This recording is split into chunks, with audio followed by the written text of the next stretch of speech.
Naapod sa Amerika. Unsa may ngalan adtong simbahan? Buot naman sa gobyerno naman Security and Exchange Commission man na. Walang Katoliko, suplado sa Diyos sa gobyerno, wala marehistro. Wala sa tamangutana anak na rehistro ba wala ato pangutana ba? Niya man ka sa Panabo, naman ka sa Amerika, naman ka sa Manila ang gitukod ni Lord Jesus. So ano maklaro na mo nga nakabalo yung ka nga mao na ang gitukod ni Lord Jesus, unsa may ngalan sa maong iglesia o simbahan? Power of it. Wala nga ni. Ano nakabalo magkakaana sa Davao na sa Manila? Ang Biblia nag-ingon ang way ngalan. Oo. Tukurong Peke. Yan ano nakabalo magkakaana sa Amerika na sa Manila? Nga wa man day nganli. Oo.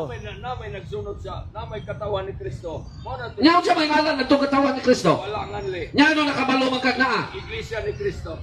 So iglesia ni Kristo na gitukod. Dili dahil power of faith. Dili ang iglesia po sa salvasyon, di na mao. Dili ko na mao. Okay. So kanang nasa Bible nga iglesia ni Kristo. O kana. Okay, ang question. Question. Kanang doon diri brad kay nagkalayo man ta diha sa kuan doon diri. Okay. Kanang iglesia ni Kristo nga naa sa Biblia. Kinsa man ang unang pangulo ana? Si Kristo ang pangulo dili Santo Papa. Human mo biya si Lord Jesus, kinsa may iyang gibinlan sa iyang iglesia. Si Pedro ang iyang gibinlan pero wala nagigingan lang Katoliko. So si San Pedro mo yung unang pangulo sa iglesia ang itukod ni Lord Jesus. Si San Pedro mo yung unang pangulo. Okay. Mao man toy. Karon, mo ito gibinlan. Kuha na may lain. Kining iglesia nga gipanguluhan ni San Pedro. Kuha na lain. Milukop ba ni sa tibok kalibutan? Ilokop.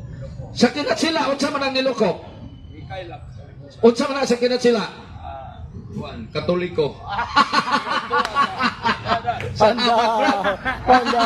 Katoliko.